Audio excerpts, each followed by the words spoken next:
buenas a todos y aquí estamos en un nuevo programa y en esta ocasión tenemos de nuevo como invitado a Artur Sala, que vamos, bueno, pues la verdad tengo que decir que estoy encantado porque vamos a tratar de un tema bastante potente que, teniendo en cuenta además la naturaleza que está tomando el canal, pues es bastante jugosa cuanto menos. Así que Artur, bienvenido y te doy paso, si quieres incluso tú mismo presenta el tema, que es un temazo. Sí, a ver, esta vendría a ser la segunda parte de una charla que hicimos hace casi un año, donde hablamos de los mitos y la universalidad del mito y bueno, y en ese cubrimos un poco, bueno, la diferencia, os lo tengo aquí apuntado para no olvidarme, un poco de resumen, la diferencia entre mito y símbolo, la universalidad del mito, el hecho de que el mito se repita en diferentes culturas, los arquetipos fundamentales que hay en los mitos, como el arquetipo de madre, de héroe, la simbología relacionada con animales, con plantas, como por ejemplo la simbología del árbol o la serpiente, como muy particular. Luego el origen del eterno retorno al estado primordial, el arquetipo de transformación y el descenso al Hades. Terminamos un poco por el tema del inframundo.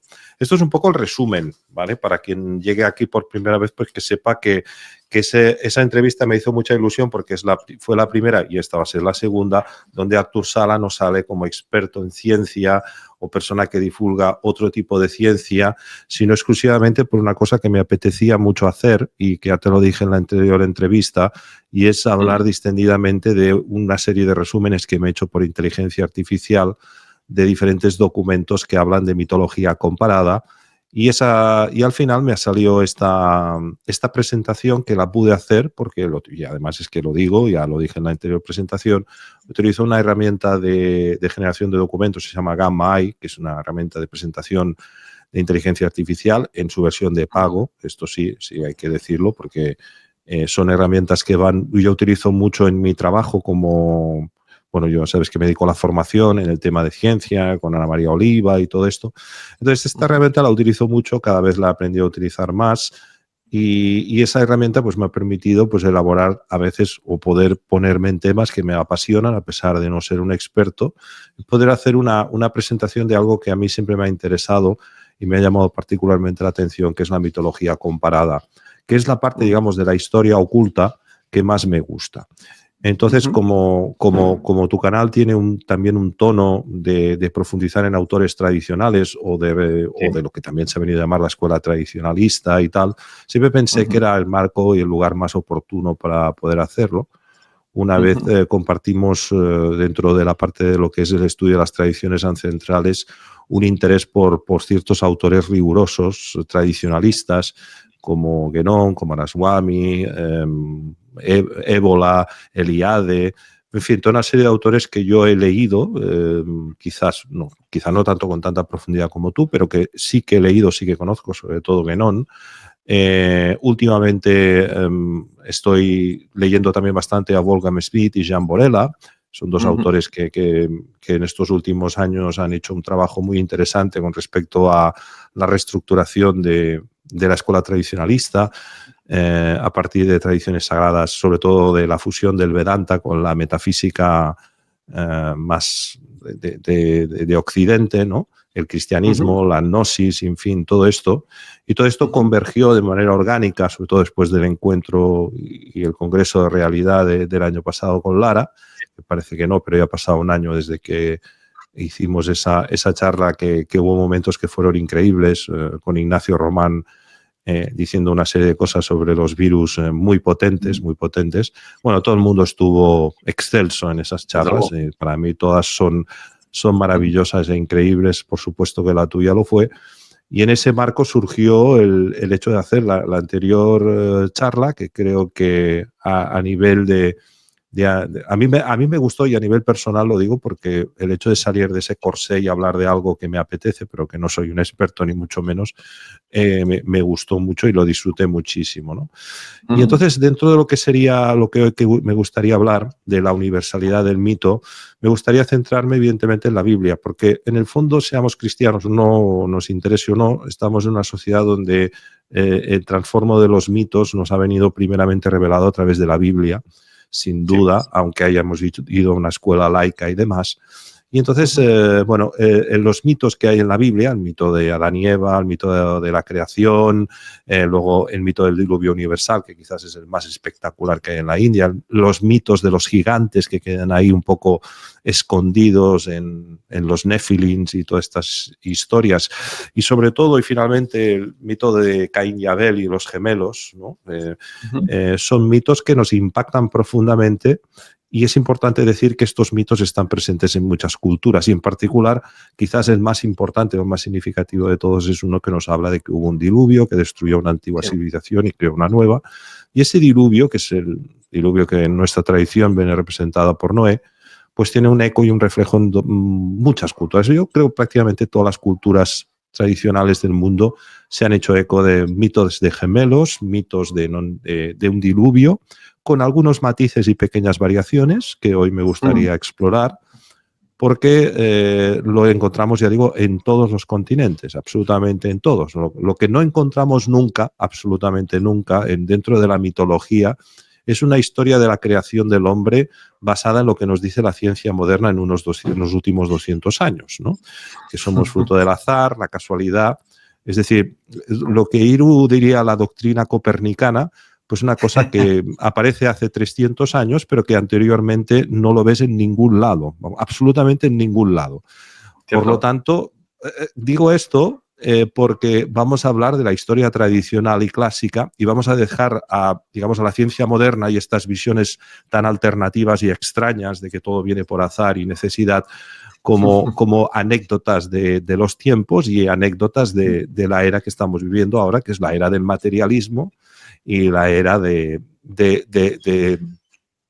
esta transición hacia lo puramente racional y mitificando el paso del logos, del mito al logos, ¿no? Es decir, desmitificando el mito y mitificando el logos, cuando aquí lo que vamos a hacer es el proceso completamente al revés, porque no hay ninguna tradición en el mundo, absolutamente ninguna, que vea la vida como la ve el hombre occidental moderno.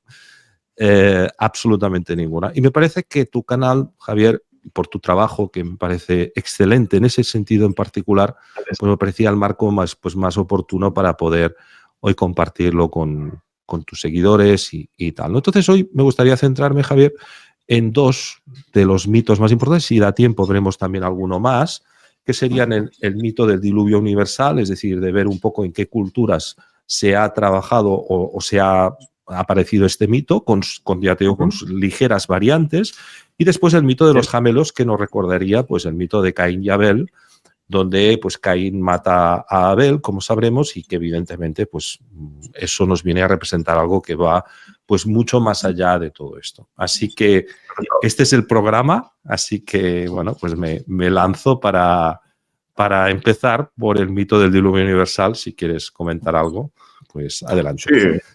Bueno, poco. Realmente para mí es un placer escucharte. Bueno, decirte que, sobre todo, agradecerte la confianza, agradecerte el apoyo.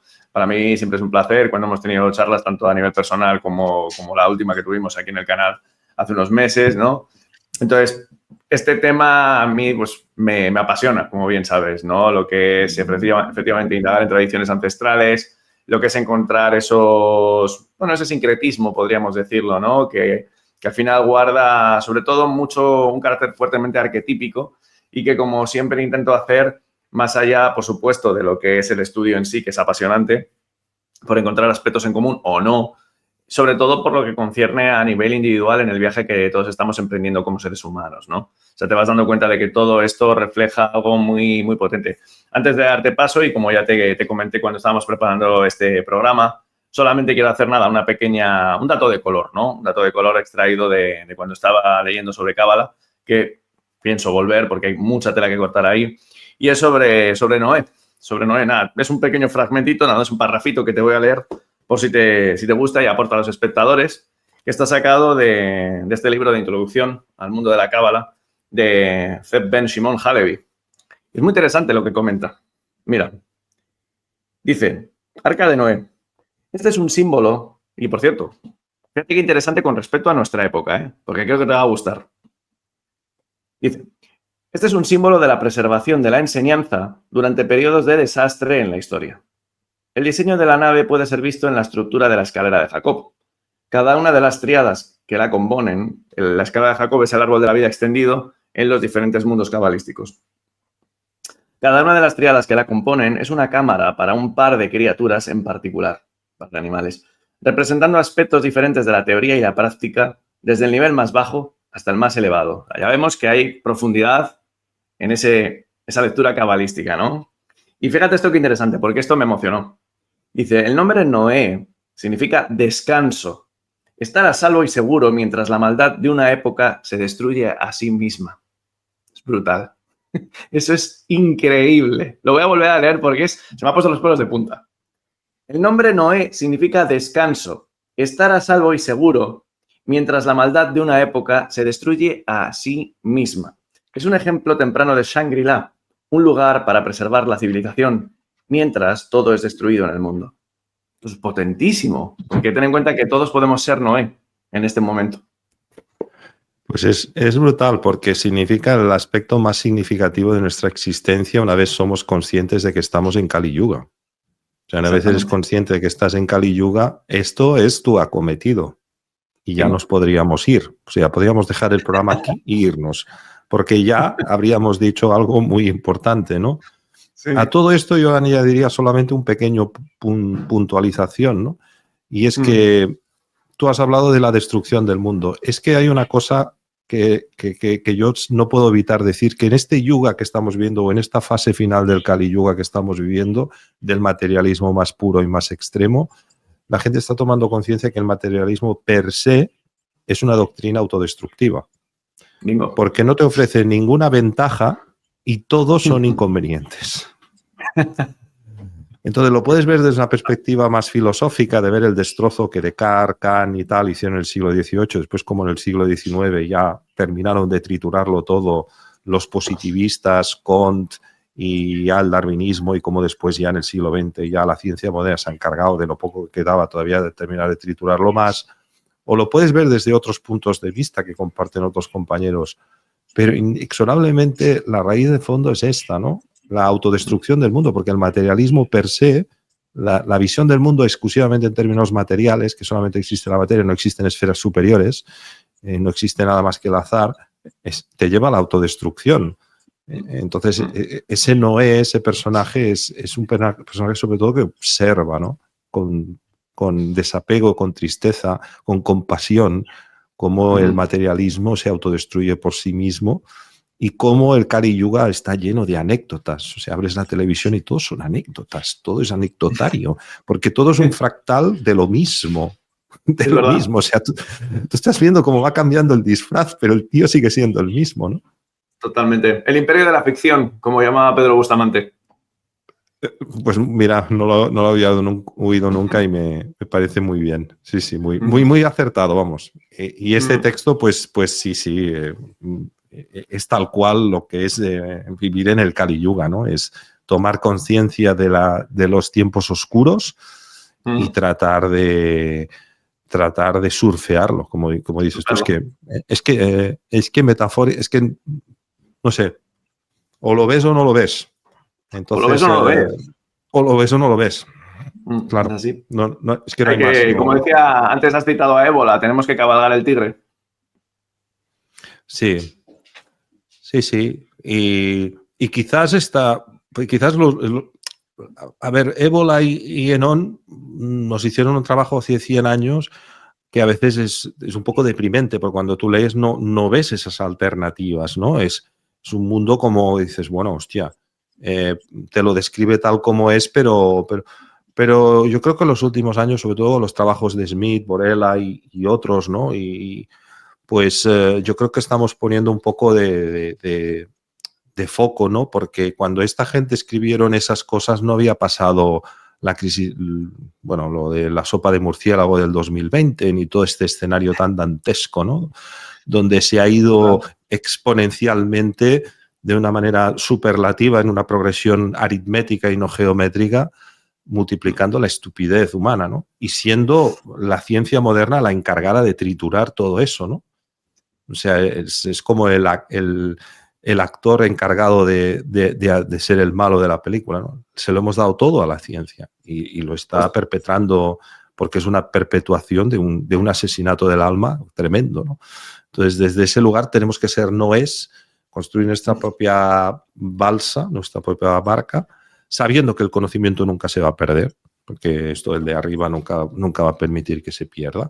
Eso se pueden quemar todos los libros y todas las bibliotecas con textos sagrados en el Tíbet y en todos estos lugares donde se supone que ha habido tanto conocimiento, pero nunca se va a perder. Es inútil, es como tapar el sol con un dedo. O sea, no se puede, pero es un momento de la historia donde nos ha tocado vivir en un día lo que a lo mejor antiguamente, pues en otros momentos de la historia necesitaríamos cientos de años para poder vivir las experiencias que a lo mejor vivimos en un día, porque en un día, en el Kali Yuga podemos experimentar la traición, la putada, no nos puede caer una multa de Hacienda de 1.000 euros o de una cosa así.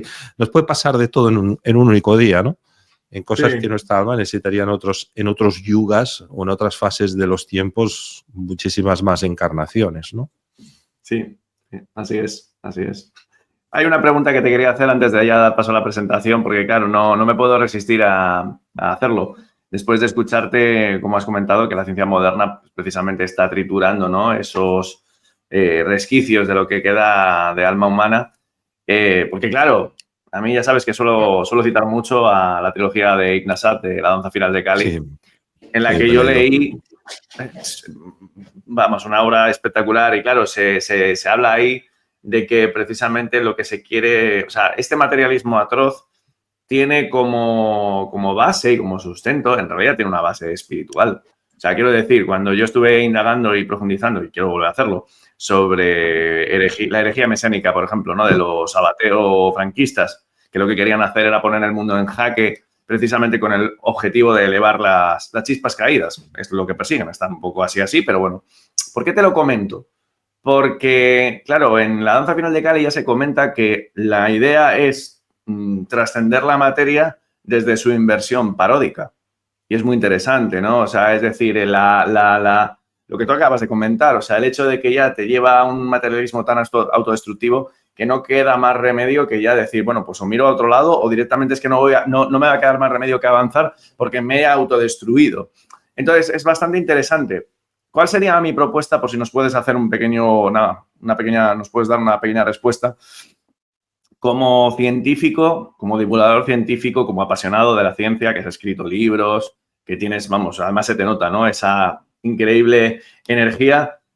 ¿Cómo vives ser un outsider dentro del paradigma científico cuando ves a algo tan maravilloso como la ciencia, que se le presupone conocimiento, que se le presupone apertura en el estado actual? La verdad es que nunca he podido responder esa pregunta. Y al no poder responder esa pregunta, al final acabo haciendo. Es decir, me gustó, mira, del documental Realidad me gustó mucho cuando Ramón Freire dice, la vida nos invita a vivirla y punto. En tratar de entender las circunstancias por las cuales el Kali Yuga es tan materialista y la ciencia moderna es incapaz de ver cosas que son absolutamente evidentes, ya he comentado en entrevistas anteriores, ¿no? El petróleo biótico, todas las cosas que yo me dedico a explicar, solamente puede tener una explicación vertical. Y esa explicación vertical se supone que es porque en realidad en este mundo hay muy pocas almas que verdaderamente están jugando un rol en un videojuego o en un juego divino, mientras que las otras almas están ahí, digamos, de relleno. Es muy duro llegar a este tipo de conclusiones, pero es que tú has citado algo que es importante recalcarlo, es que no te queda otra. O sea, no te queda otra cosa que ver esto, ¿no? Porque ya te digo, los científicos modernos, y hace poco hice una entrevista que se malinterpretó bastante en Eclécticos, ¿no? donde yo quería explicar precisamente esto, ¿no? De por qué los científicos no ven la verdad. Es que porque el 95% del alma humana está programada para pensar de una determinada manera, ¿no? Está totalmente programada por la educación, programada por ya un programa que ya vienen de antemano. Entonces, por goteo, poco a poco esta ciencia se va conociendo. Pero se va conociendo sobre todo porque seduce. ¿Cierto? Porque, claro, yo esto con Ana María Oliva, que tengo una amistad de muchos años, lo he usado muchas veces, ¿no? Y una vez me lo dijo, lo que más me gustaba de ti es cómo seducías, yo sin ser consciente, porque te estoy hablando de 17 años, cuando nos empezamos a conocer, de cómo seducías con lo que explicabas. Yo no era consciente, por ejemplo, que cuando explicaba en mis principios de que las células pueden realizar reacciones nucleares a baja temperatura, yo no era consciente de que eso, primera, cambiaba completamente la biología y la química, o sea, obligaba a reescribirlas, pero más allá de esto, seducía, porque detrás de esa reacción nuclear, para una persona que sepa de ciencias, sabe que puede explicar un montón de cosas que antes no puede explicar. Y que todas esas explicaciones tienen un punto en común, que es la belleza. Y siempre digo que si alguien quiere ver un científico bello y hermoso de todos estos proscritos, que todos lo son, todos, desde Becham, que era un hombre que se pasó toda su vida en el laboratorio, hasta el último como Pollack, que considero que es el Gerald Pollack, que considero que es, además ha escrito hace un año un artículo de Bestial que tengo muchas ganas de hablar con Lara, con una próxima entrevista que me va a hacer Lara, que es no respiramos oxígeno, sino electrones. Resulta que no estamos con la respiración inhalando oxígeno y exhalando CO2, sino que estamos inhalando los electrones del oxígeno y exhalando, una carencia de cargas negativas, es decir, un ambiente más ácido que provoca una serie de reacciones que provocan el CO2. Y bueno, es igual, no quiero entrar ahora en eso, pero todo tiene un elemento en común en la ciencia proscrita que yo he estudiado, que es la belleza. Entonces, la ciencia moderna, la que te explican en la universidad, es un reflejo de la enorme fealdad del mundo moderno. Coincido. Vengo desde el arte y es cierto. Perdona, es solamente un apunte. Yo vengo del campo artístico, ya sabes, soy doctor en arte. Es exactamente lo que dices. Es un feísmo. No. Es frío. Pero al mismo tiempo refleja el estado del alma humana. Sí. Porque claro, si por ejemplo lees, y eso tú lo sabrás mejor que yo, si lees Coomaraswamy, la transformación de la naturaleza en arte, que te viene a hablar de ese rol esencial que debe de tener los arquetipos de la naturaleza en su reflejo en el arte. Por lo tanto, los mandalas son arquetípicos y evocan formas geométricas y sagradas porque la naturaleza es así y porque la naturaleza es nuestra maestra. Entonces, claro, en una era donde se pierde completamente el contacto con lo natural y lo innatural se convierte en tu día a día, el cemento, el asfalto y el de esto, pues evidentemente por cuestión propia el arte va a reflejar ese vacío espiritual que tú tienes dentro, ¿no? Entonces la ciencia moderna es exactamente esto. Claro. Sí, se han encargado de vestir y de hacerla apasionante con estos, primero con Cosmos y después con el Cosmos actualizado de Neil deGrasse Tyson, pero el tufillo y luego los documentales de Richard Attenborough con ese tufillo a neodarwinismo que te lo están tratando de colar todo el rato, ¿no? Pero un buen día cuando lo miras dices, pero qué feo que es todo esto, porque no me responde a las preguntas esenciales de qué es la vida, por qué estamos aquí, para nada. Para nada. O sea, el acercamiento que nosotros tenemos a la vida o a la biología, a la ciencia biológica, tanto en la programación llamada educación pública, es materialista y prosaico. Es decir, a mí que me digas que los seres estamos hechos de carbohidratos, proteínas, grasas, células y todo esto, a mí no me dice nada. En el fondo no me dice nada si yo tengo 10 años y quiero saber por qué una planta crece en el asfalto. ¿Me explico? Entonces, y no digo que no sea verdad que no hayan carbohidratos, proteínas y grasas en los seres vivos, ¿no? Yo no estoy diciendo eso.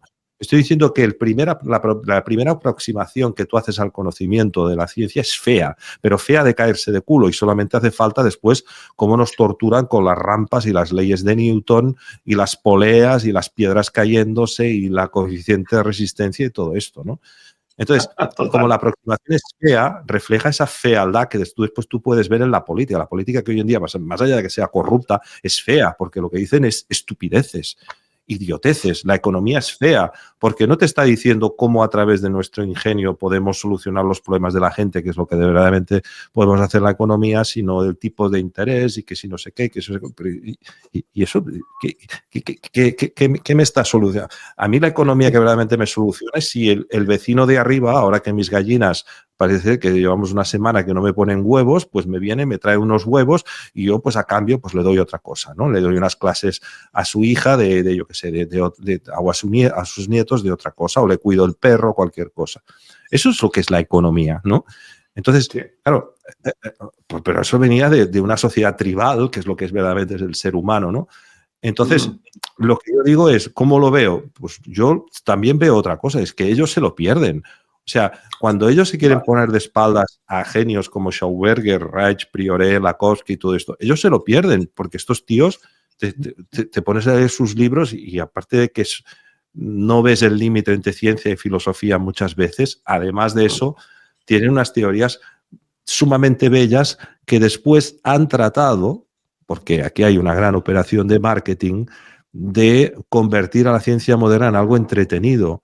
Y eso es imposible porque por sí misma está vacía de alma. Y algo que está vacío de alma, pues no va a gustar. Y es una cosa que se tiene que acabar imponiendo.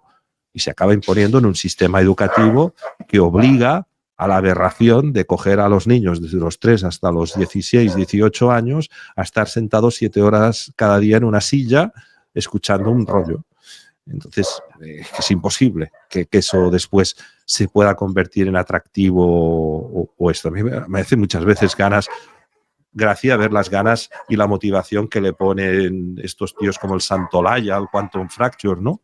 Yo sé lo que ellos explican porque he estudiado física y me he licenciado en física, ¿no? Y es tratar de ponerle, y no tengo nada contra ellos, porque a mí Santolaya con el tiempo cada vez me cae un poco mejor, o sea, chico, pues parece que dentro de su paradigma se está volviendo cada vez un poco más humilde de cómo empezó, ¿no? Que empezó con... Parecía que llevara un palo en la columna, iba más tieso y más soberbio que... Sí, yo estoy un poco así, ¿no? No, pero la belleza. Entonces, la gente se tiene que empezar a seducir por la belleza. O sea, si algo no es bello, no lo sigas. Sí, porque la vida es bella. Lo que no es bello son las creaciones humanas. Las leyes de la naturaleza son perfectas. Las leyes humanas son absolutamente abominables. Entonces, seguirte por las leyes humanas y por ideologías que nunca van a poder englobar la verdad, pues solamente te lleva a la autodestrucción. Y volvemos a lo del principio, ¿no? El materialismo es una doctrina autodestructiva. Es que no te da porque es lo que te digo, no te da ninguna ventaja. No te da ninguna ventaja. ¿Cuál es la ventaja? Es que no la veo. No la veo por ningún sitio, solamente veo inconvenientes.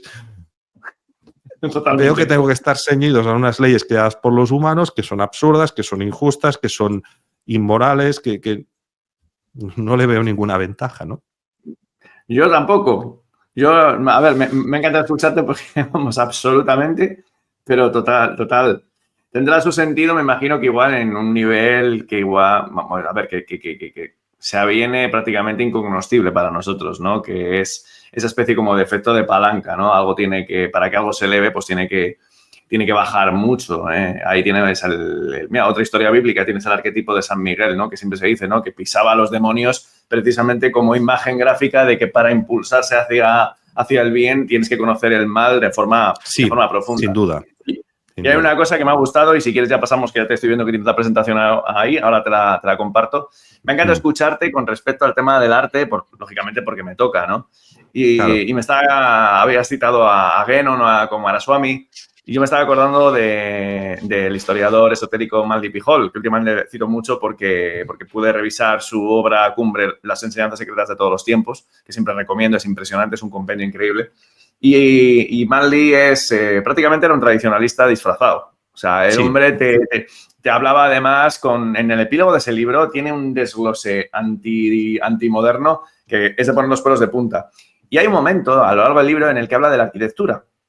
Y dice, la arquitectura moderna se ha alejado completamente de los ritmos naturales, de la visión natural, y ya no solamente a nivel estético, a nivel visual, sino del hecho de dónde se coloca, de cómo se armoniza con el paisaje. Y claro, y decía, y eso lo único que va a hacer es provocar hombres vacíos, auténticas cáscaras, ¿no?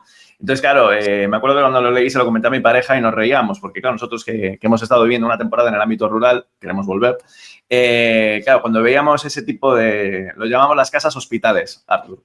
¿Sabes? Este tipo de casas que son así como auténticos cubículos que a Lara se lo he visto hablar más de una vez como lo peor de lo peor, que son frías, rectilíneas, con ventanas pequeñas. Dices, ¿pero quién quiere vivir ahí? O sea, es decir, tienes que tener un corazón igualmente cuadrado para querer gastarte una millonada e hipotecarte para vivir en semejante lugar.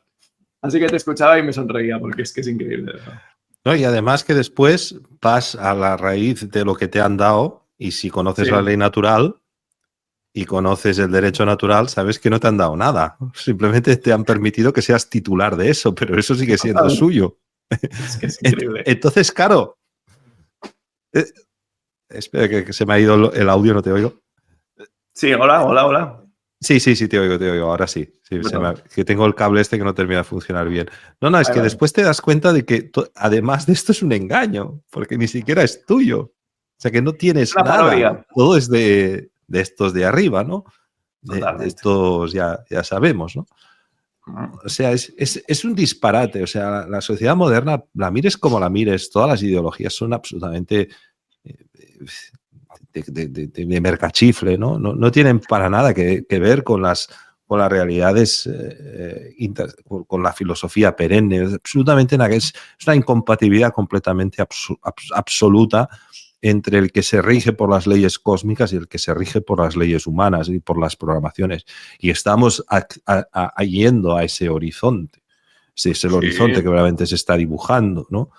De dos claras humanidades, ¿no?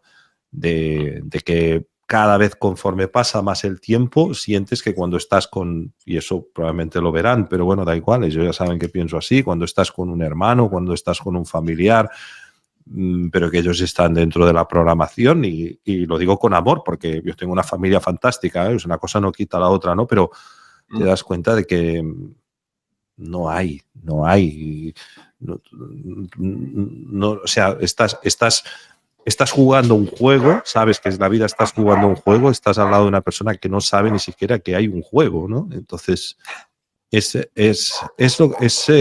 lo que vamos, y estos tiempos, pues bueno, son verdaderamente claramente para una humanidad, y además la humanidad que en un momento dado decidió querer saber la verdad, al final se acaba encontrando las almas, se acaban nutriendo de una manera espectacular, el conocimiento se amplifica.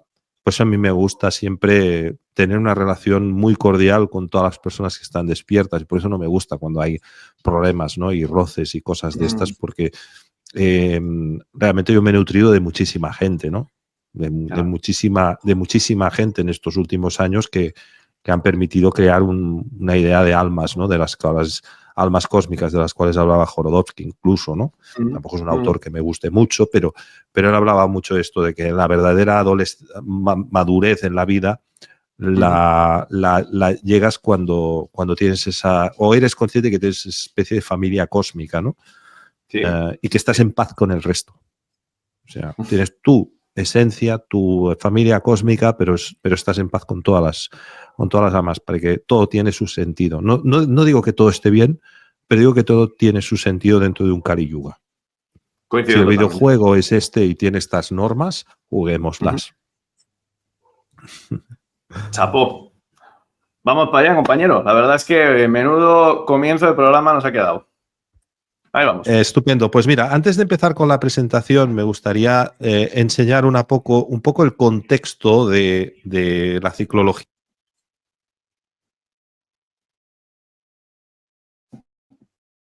Ahí. Espera, que estás muteado. Un momento. Sí, que estabas muteado. Sí, me habían muteado, no sé por qué. A ver. A ver, sí, si puedes empieza de nuevo, por fin, porque no se te ha oído cuando has puesto la presentación.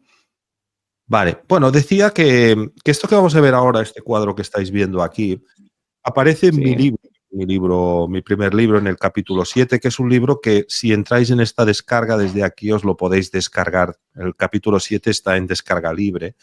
Y entonces en lo que serían los ciclos de los tiempos, que tenemos básicamente 4 eras: Satya Yuga, Tetra Yuga, Dwapara Yuga y Kali Yuga, ¿vale? De hecho, esto vendría representado pues oro, plata, cobre y finalmente hierro. Tendríamos que los mitos que nos aparecen en la Biblia vendrían a reflejar de alguna manera, disculpa Javi, ay, perdona, que se ha ido, vale, vendrían a reflejar, como podemos ver aquí, un mito que pone fin y explica la transición entre el Sakya Yuga y el Tetra Yuga, que sería el mito de Adán y Eva, el salto del Tetra Yuga al Dwapara Yuga, que supuestamente sería el diluvio universal, el salto del Dwapara Yuga al Kali Yuga, que sería la época de los héroes, la época representada en la Biblia por Caín y Abel, y finalmente el salto de Dwapara Yuga al Kali Yuga, que vendría a representar la época de la ignorancia, la época de la confusión, donde hablamos varios idiomas y donde ya no nos entendemos entre los humanos o entre los seres que vivimos aquí, que sería la Torre de Babel. Entonces, pasaríamos de un mundo simbólico a un mundo arquetípico, de un mundo arquetípico a un mundo mitológico, ¿vale? Y por mitología entendemos los héroes, sobre todo. Cuando hablamos de mitología, esencialmente estamos hablando de héroes o de personajes heroicos, ¿no? Personajes que trascienden la condición humana, y finalmente la era moderna, ¿no? Entonces, yo hoy me voy a fijar, ya te digo, en el mito del diluvio universal y en el mito de Caín y Abel, que serían los mitos que supuestamente, dentro de esta clasificación, que evidentemente es una clasificación personal mía, de lo que yo he investigado de diferentes autores esotéricos tradicionalistas, vendría a representar el salto de la edad de plata a la edad de bronce y el salto de la edad de oro perdón, sí, lo he dicho bien, el salto de la edad de plata a la edad de bronce y el salto de la edad de bronce a la edad de hierro, que vendría después representada por el mito de Caín y Abel. Entonces, dentro de lo que sería el mito del diluvio universal, lo que me gustaría cubrir contigo, Javi, sería ver las relaciones o las veces que este mito se ha repetido en otras tradiciones. Entonces, vamos a explorarlo, el mito del diluvio universal, porque para empezar, hay dos tipos de teorías más racionalistas, o analizando este mito del diluvio, ¿no? Que sería la del deshielo glacial. O sea, hay una especie como de explicación que nos vendría a decir que ese deshielo se pudo producir por algún tipo de evento astronómico tal. De hecho, los historiadores y los geólogos dicen que hace 12.500 años terminó una gran glaciación y podría ser que esa subida del nivel de las aguas, de hecho hay muchos monumentos en la historia increíbles que supuestamente están bajo el mar, y no me refiero solo a Yonaguni, sino que hay otros más, ¿no? Que quizás el más famoso es ese de Japón, ¿no? Donde ves esas construcciones artificiales, ¿no? Pero bueno, tendríamos por un lado el deshielo glacial y después por otro lado tendríamos las inundaciones locales, pero en medio de todo esto aparecen una serie de mitos que son claramente indicadores de un cambio brusco. Entonces, otro aspecto fundamental de la historia desde la perspectiva de la suprahistoria, de la cual nos habla IBN Assad, contexto suprahistórico, es que, al igual que pasa con la ciencia moderna y con el darwinismo, no existe reflejo alguno y ninguno en la antigüedad de que la historia no se haya producido a través de cambios bruscos.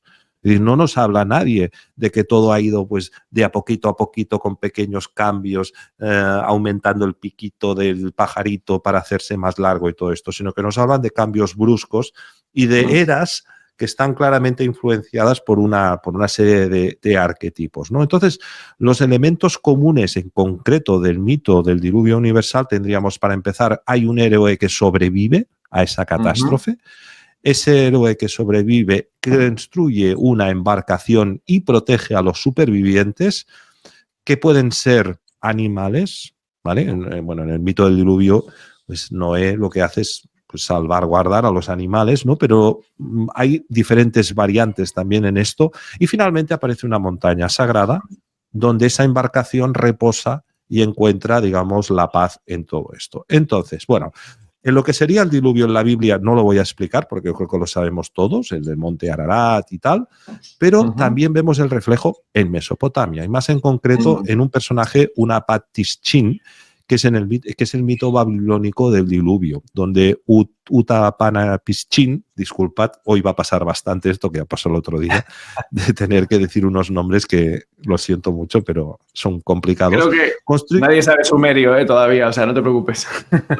Exacto, exacto. Sí, sí, bueno, quizá parcializa un poco de haberse leído todos los libros de Sitchin, ¿no? Pero bueno. Eso es. Yo el 10º planeta lo dejé, ¿eh? Ya lo digo. Yo lo descarté también, esa tesis. Sí, está bien, pero no sé, no era lo mío, ¿no? Entonces, Utnapishtim, lo digo porque construyó un barco gigante por advertencia de Enki. Ahí el mito de Enki es que Enki es, digamos, el dios benefactor que avisa a los humanos porque simpatiza con ellos. Entonces, por aviso de Enki, Utnapishtim construye y sobrevive al diluvio conservando especies de animales y plantas y va a parar al monte Nisir, ¿vale? Donde estará ahí 12 días, ¿vale? Entonces, al igual que ocurre en el relato bíblico, Utnapishtim envía una paloma y otras aves para comprobar si hay tierra firme, y cual es exactamente igual al mito de hebreo, ¿no? De la Biblia. ¿No? Sí. Entonces, en Mesopotamia, eso que a veces dicen es que la Biblia es un reflejo, bueno, pues en el caso de Mesopotamia lo tenemos claro. En el caso de la tradición hebrea, pues me lo voy a saltar, porque ya lo sabemos todos, ¿vale? Y luego, si vamos a la mitología griega, tendríamos a Deucalión y Pirra, que son los únicos sobrevivientes del diluvio griego, que en este caso es advertido por Prometeo, y aquí también podemos ver el paralelismo entre Prometeo, Enki, Osiris en diferentes culturas que siempre nos están hablando de que hay uno bueno y uno malo, y el bueno es el que beneficia y tal, pues Prometeo sería, pues ya sabéis, pues el que actuaría en este sentido. Y en ese caso, la embarcación flota durante 9 días y 9 noches y se encalla en el Monte Parnaso, ¿vale? Se encalla en el Monte Parnaso, ¿no? Entonces, a partir de ese momento, el mito griego hace un hincapié en la repoblación del planeta que se produciría con los descendientes de Deucalión y Pirra, que en el caso de Noé, pues queda un poco más diluido, ¿no? Entonces, bueno, pues las características o las variantes es que en algunos casos hay lluvia intensa y prolongada, en otros casos no se hace referencia a lluvia, sino simplemente, pues o una ola gigante, ¿vale? Puede ser que sea una ola gigante lo que lo barre, o incluso, en el caso de Egipto, se habla de una lluvia de ceniza, ¿vale? O sea, en el antiguo Egipto se hablaba de una lluvia de ceniza y de jugo de granada. La granada, como sabemos, es como roja, entonces también a veces se hablaba de una lluvia de sangre, pero en realidad parece que se hablaba de una lluvia de granada, ¿no? En la India, pues en la India lo que tendríamos es Manu y el pez. En la India es un mito muy conocido en la mitología hindú. Manu es advertido por Matsya, un avatar de Vishnu que tiene forma de pez, y construye un barco que le permite sobrevivir al diluvio yendo a parar al monte Himavat, que está en el Himalaya, ¿vale? Entonces ahí tendríamos el Parnaso o el referente que tendríamos en la mitología hindú, y a partir de ahí repoblaría con su hija Ida, repoblaría en el mundo dando origen a una nueva raza humana, porque el mito del diluvio es un reset.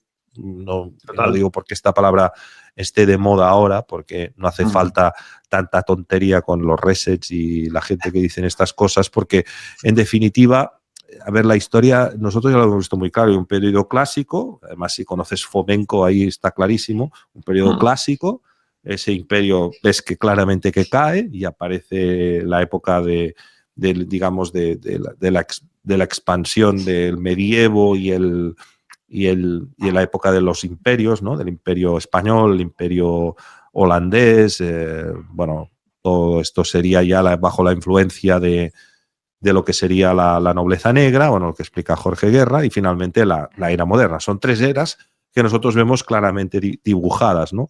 Entonces, eso sí lo podemos ver en nuestro periodo histórico, como hay, digamos, cambios bruscos en la organización de las sociedades, y bueno, y el tema es que el mito del diluvio significaría o vendría a representar el nacimiento de nuestra civilización, ¿vale? O sea, lo que nosotros somos, pero también aquí hay, digamos, discrepancias en cuanto a esta interpretación, pero se supone que lo que había antes del diluvio universal no éramos los humanos, era otra cosa, porque a partir de ahí se crea una nueva humanidad. En China ocurre lo mismo, Nunghua y Fuxi, en la mitología china, son los únicos supervivientes, flotan a través de una calabaza gigante y se transforman repoblando el mundo y convirtiéndose en serpientes, de manera que esto indicaría que están simbolizando la renovación y la fertilidad. Es decir, el hecho que se transformen en serpientes, la serpiente muda su piel, es un arquetipo también absolutamente omnipresente, hay que ir más allá y entender que no es que se conviertan en serpientes, sino que simboliza esa humanidad, una renovación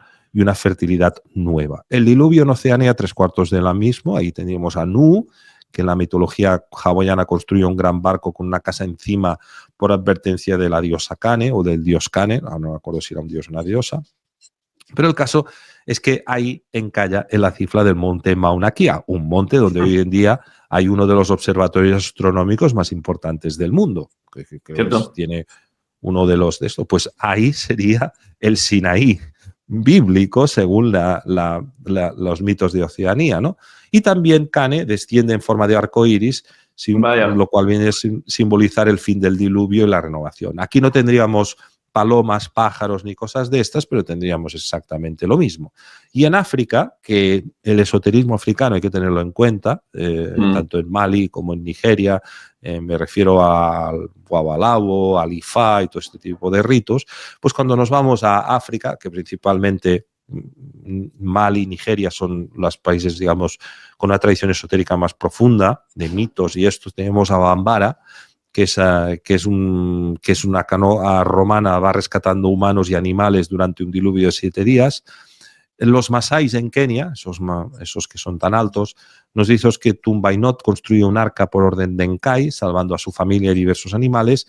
Y en Nigeria, que es la tradición yoruba, que también es una tradición esotérica muy, muy fuerte, la diosa Olokun envía las olas del océano a inundar las tierras habitadas, ¿no? Aquí tendríamos pues tsunamis. Ya te digo, en algunos casos tenemos lluvias persistentes y en otra casa tenemos cosas que podríamos etiquetar como tsunamis, ¿no? En América del Norte, también podían pasar las dos cosas a la vez, ¿no? Pero bueno, eso nunca lo vamos a saber, ¿no? Pero sí que viene a representar esta transición o ese cambio, ¿no? Que eso creo que es lo que tiene que quedar más o menos claro, ¿no? Entonces, en América del Norte, pues exactamente igual. Hay muchas tribus que nos hablan de que los supervivientes construyeron canoas y montañas y hay aves implicadas en la búsqueda de tierra seca y vienen a indicar una renovación. Y en Mesoamérica tendríamos tanto que los aztecas como los mayas nos transcribieron un mito muy parecido. En el caso de los aztecas es Tezcatlipoca, provoca un diluvio para destruir la humanidad y Tezpi construye un gran barco. Y en el caso de los mayas, pues Hunaphu, que sería este punto en el centro de la galaxia, o este punto que los mayas tanto adoraban del cielo, o sea lo que hay ahí, donde Haiyoko-Cap, que literalmente viene a decir agua sobre la tierra, marca el fin de una era. O sea, aquí también los mayas nos hablarían también del fin de una era basada en... Es decir, aztecas y mayas nos hablarían de lo mismo. Y si nos vamos a Sudamérica, Viracocha es el que destruye el mundo con un diluvio, ¿vale? Viracocha ya sabemos que es la entidad más importante de los incas y está omnipresente dentro de su tradición. En Colombia sería Bochica, que salva a algunos humanos del diluvio que está provocada por la diosa Chía. En el Amazonas también hay muchos mitos de supervivencia en montañas o árboles y en todos ellos aparece el arco iris al final. Y luego también los gigantes también se mezclan con el diluvio, ¿vale? Entonces, la raza de gigantes suele estar en algunas culturas, esto es una cosa más para esta gente, para Enrique o esta gente que se dedican a hacer este tipo de investigaciones, ¿no? Yo ahí sí que no sé mucho, ¿no? Pero sí que es verdad que hay varios mitos que hablan de que la raza anterior que había sido destruida por este diluvio era una raza de gigantes, ¿no? Y estos gigantes, pues a veces se asocia a ellos como los constructores de grandes construcciones megalíticas e incluso en la terraformación, es decir, en la formación del paisaje, pues pudieron intervenir estos gigantes que se extinguieron creando pues la era pues moderna, ¿no? Con las, entonces, esto también nos lleva a que en muchos mitos del diluvio aparece la figura del héroe civilizador. Esa figura del héroe civilizador pues sería Prometeo, sería Osiris, sería este tipo de arquetipo solar que ves claramente que viene a dar un conocimiento al humano. Entonces, ese tipo de héroes civilizadores también están muy presentes en el diluvio. Lo veríamos en Prometeo, lo veríamos en Osiris, porque ahí Osiris es quien enseña la agricultura después de una supuesta gran inundación, y aquí las haríamos con Osiris y Set, y por lo tanto con el siguiente de los mitos por supuesto orden cronológico, que sería el mito de los gemelos, el mito de los hermanos, que sería el que vendría a poner un poco de... Bueno, después lo explico cuando lleguemos a la segunda parte de esta presentación, que está relacionada con los mitos de los gemelos, y luego tendríamos Quetzalcóatl, ¿no? que es el que claramente trae los conocimientos después del diluvio, porque se menciona así. En algunos otros mitos se habla de la caída del cielo, ¿vale? Y ahí aparece el mito recurrente en varias culturas de que a lo mejor esas lluvias pudieron proceder del cielo, bueno, todo lo que explicaría Sitchin, de que si cayó por aquí un cometa o una cosa del espacio o lo que sea, no me quiero poner aquí en cuestiones, digamos, cada uno que lo vea como sea, según su cosmología o su forma de ver, pero sí que es verdad que hay muchos mitos relacionados con caídas del cielo y con unas supuestas columnas que aguantan o evitan que esto se desplome, siendo Atlas el arquetipo más conocido de esto, ¿no? Entonces, también se repite en algunas culturas el fuego y la oscuridad. Es decir, que cuando se produce ese diluvio, no solamente está durante 20 días o 30 días lloviendo o cayendo agua del cielo o haya lo que haya de arriba, sino que además el sol desaparece y se produce un gran periodo de oscuridad que es posterior a un periodo de un fuego previo, ¿vale? Primero hay un fuego y un calor abrasador y después viene el diluvio. Esto es lo que ha sugerido que algunos digan que hubo un calentamiento, digamos, global en el planeta, ¿no? Que pudo, lo digo en el sentido real, ¿no? Que pudo provocar esto, pero bueno, esos son lo que llamamos los atlantólogos, ¿no? Que son los que van a buscar la Atlántida ahí, buscando que, bueno, lo hacen desde una perspectiva que yo creo que está bien, ¿no? Está bien, ¿no? Nunca está de menos, pero yo creo que estas cosas nunca las vamos a llegar a saber, ¿no? Pero bueno, sobre todo porque la Tierra es absolutamente implacable a la hora de borrar muestras de todo, ¿no? Pero bueno, sí que es verdad que hay fuego previo, un periodo de calor previo al diluvio, después una oscuridad durante.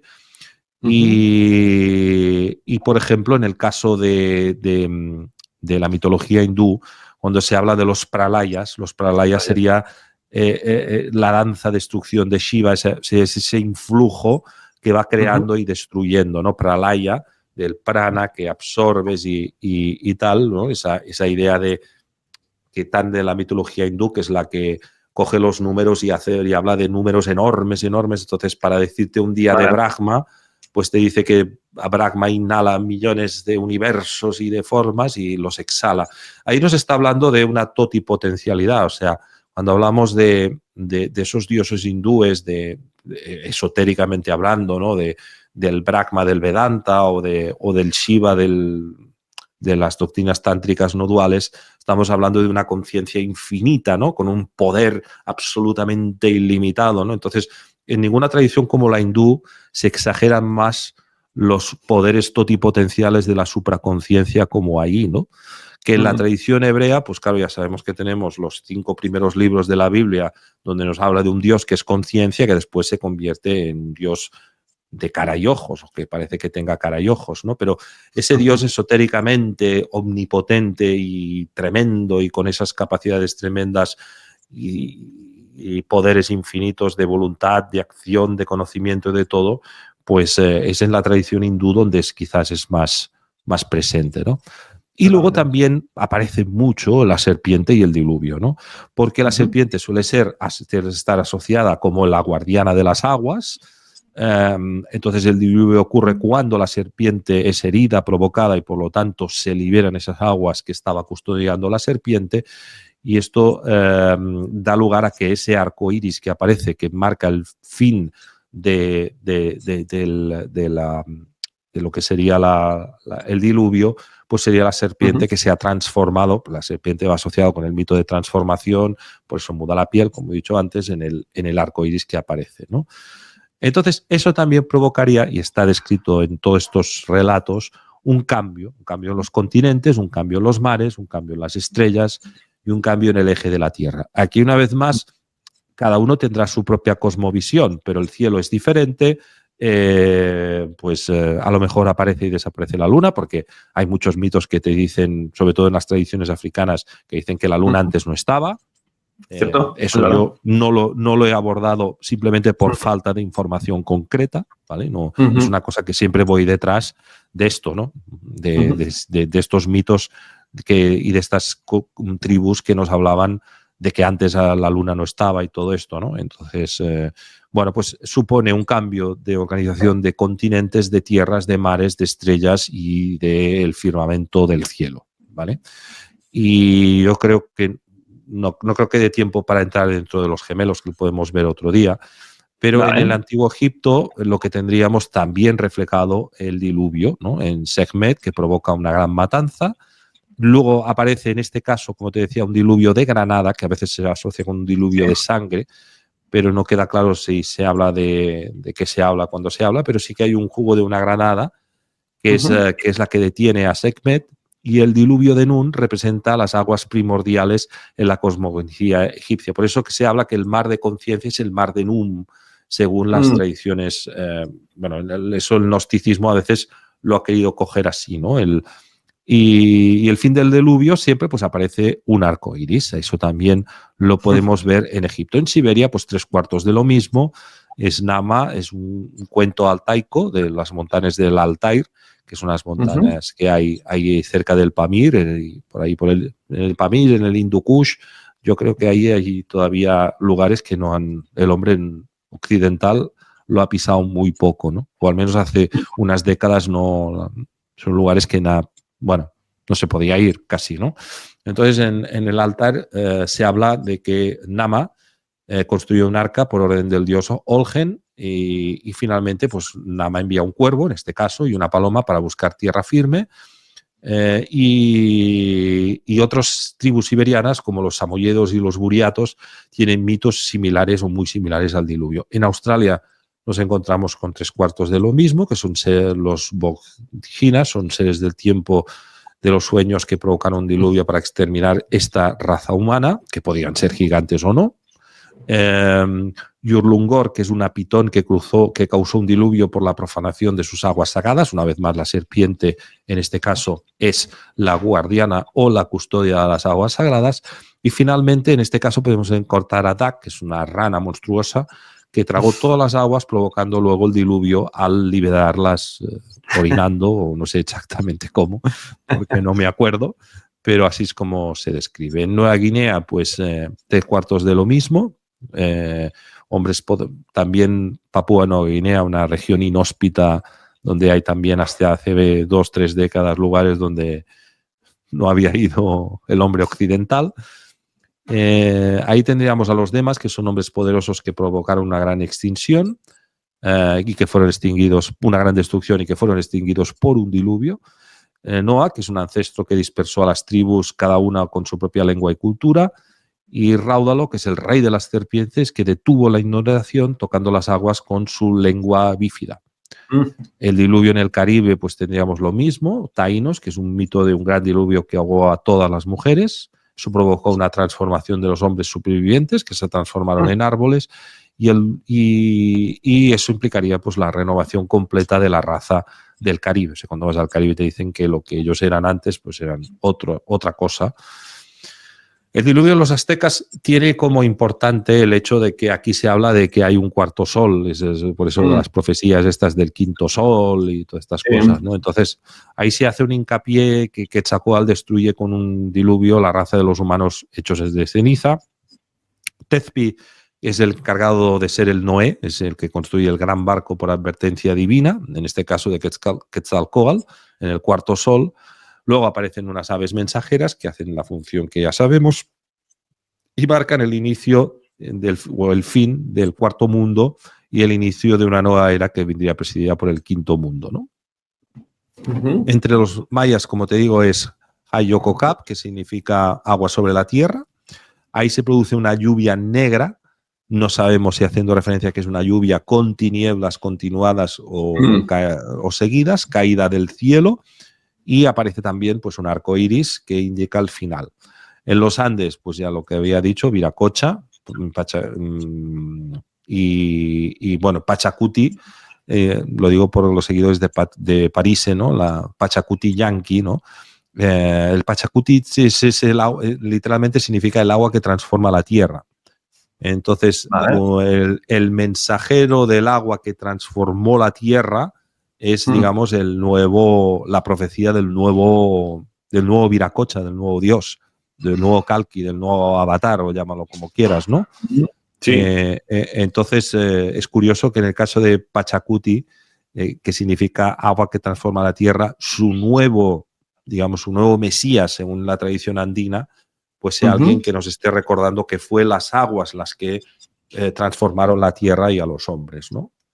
Y bueno, Manco Cápac, que es la deidad que sería la que usa el arco iris como señal de perdón y promesa de que ya no habrá más diluvios. Dice, bueno, ya os he matado a suficientes, ahora a partir de esto ya podemos hacer un nuevo, ¿no? Entonces, las similitudes son un castigo divino, unos sobrevivientes escogidos y una renovación. Y bueno, esto es lo que daría de sí. No sé, Javi, si lo quieres dejar aquí, porque si nos metemos en el tema de los gemelos no puedo estar. Necesitaría media horita y bueno, yo creo que una hora más que suficiente para que veamos que al menos el mito más representativo de la Biblia tiene un reflejo en todas estas culturas del mundo, donde podemos ver relatos muy, muy, muy parecidos con ligeras variantes, que es las que he explicado. Es fascinante. Es fascinante, ¿eh? Y resulta esclarecedor. Invita a meterse de lleno, ¿sabes? Para poder coger y precisamente, bueno, pues aludir a todo lo que hemos comentado en la primera parte, ¿no? Del programa, en lo que respecta, bueno, pues eso, a ver cómo este materialismo loco actual te nubla y te hace perder de vista, bueno, pues algo muy esencial y muy, muy profundo.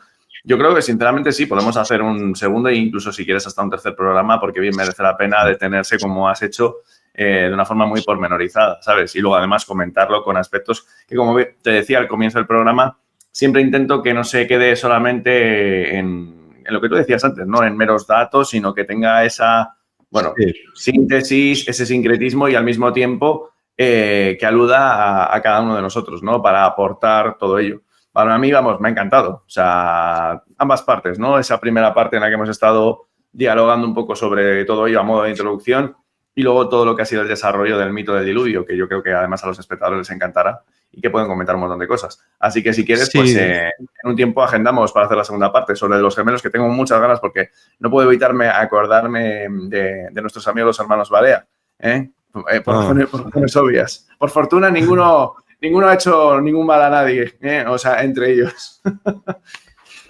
Bueno, sí, a ver, aparte de Caín y Abel, pues estaría Osiris y Set, los hermanos Ayar en la mitología inca, ya veremos que también se repite muchísimo también este mito, donde uno aporta un tipo de conocimiento, digamos, más holístico y otro aporta un tipo de conocimiento más racional, y al final el racional es el que acaba matando al holístico, y eso también tiene un reflejo de hoy en día en la medicina, ¿no? En la medicina pues también ha tenido en su origen un origen mistérico, esotérico, iniciático, pero después vino pues la visión más aristotélica, de la cual al final acaba viniendo la ciencia moderna para buscarlo todo desde una perspectiva más racional, ¿no? Entonces, el mito de los gemelos viene a representar estas dos visiones de la vida, también yendo más allá. Es que para mí la mitología es alimento para el alma, y lo digo de verdad, porque estos, a mí, bueno, pues yo no pretendo, no, o sea, Yo en mi obra Magna Ciencia, pues sí que he pretendido hacer una visión enciclopédica de la ciencia proscrita, pero si hubiera tratado de hacer algo como la mitología o hubiera tratado de hacer algo parecido a la obra de Eliade, yo creo que hay momentos en los cuales ser demasiado enciclopédico no beneficia, porque en definitiva la vida es un equilibrio entre razón y emoción, entre conocimiento y arte, entre saber y saber hacer, ¿no? Entonces, esta presentación pretende esto, ser alimento para el alma, porque pretende recordarnos un pasado de lo que fuimos, ¿no? Y cuando lo vemos reflejado en tantas historias, ¿no? Y reflejos sobre todo en la cultura popular, en el destrozo que ha hecho Hollywood, ¿no? Y vemos continuamente esos mismos arquetipos ahí siendo referenciados. Yo creo que si los vemos en un contexto como el que hoy te he entrado a presentar, pues los vemos más como alimento para el alma y no tanto como una utilización utilitarista, valga la redundancia, que es lo que en definitiva hace toda la industria del entretenimiento, ¿no? Ellos saben y conocen perfectamente todas estas historias del pasado, saben cómo afectar tu inconsciente, saben cómo manejarte, cómo manipular tus emociones. Bueno, esto es lo que hace, lo que explica pues Víctor Brosa, lo que explica Enrique, lo que explica toda esta gente. Ellos son los que saben de esto y lo han analizado con mucha profundidad y con mucho detalle para ver que efectivamente todo en definitiva es coger estos símbolos que nos pertenecen a la humanidad porque sí y utilizarlos de manera utilitarista, ¿no?